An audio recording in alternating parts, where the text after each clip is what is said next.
জঙ্গলের পাশে বাদুরিয়া গ্রাম। গ্রামের সবাই অনেক সুখে শান্তিতে জীবন অতিবাহিত করছিল।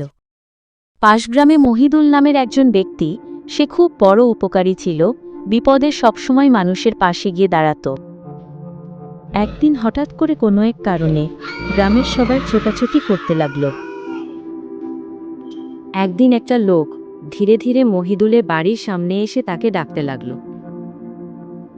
মহিদুল, মহিদুল, বাড়িতে আছো নাকি? মহিদুল তখন ঘর থেকে বাইরে এলো। নুরুল, এসো এসো। কি খবর বন্ধু? অনেকদিন পর তোমায় দেখলাম। আর বলো না বন্ধু, পাশের জঙ্গল থেকে একটা ভাল্লুক রোজ গ্রামে ঢুকে হাঁস মুরগি সব ধরে নিয়ে যাচ্ছে। সাহায্য করো বন্ধু। তুমি একদম চিন্তা করো না বন্ধু, আমি আমার জীবন দিয়ে হলেও তোমাদেরকে রক্ষা করব। মহিদুল তখন রাতের বেলা হাতে একটা হারিকেন নিয়ে জঙ্গলের রাস্তা ধরে এগিয়ে চলল।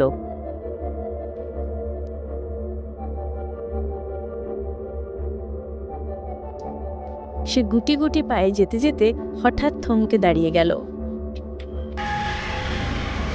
কিরে, রাতের বেলা জঙ্গলের ভিতরে তুই কি করতে এসেছিস?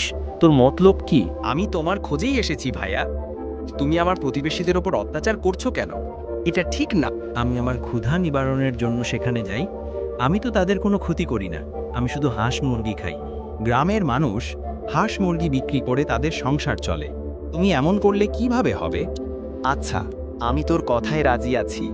যদি তুই আমার ক্ষুধা মিটানোর জন্য তোকে আমায় খেতে দিস তাহলে। আচ্ছা ভাল্লুক, তুমি আমায় খেয়ে নাও, আর কথা দাও তাদের কোনো ক্ষতি করবে না। হঠাৎ বাল্লুকটি পরীর রূপ মিলল।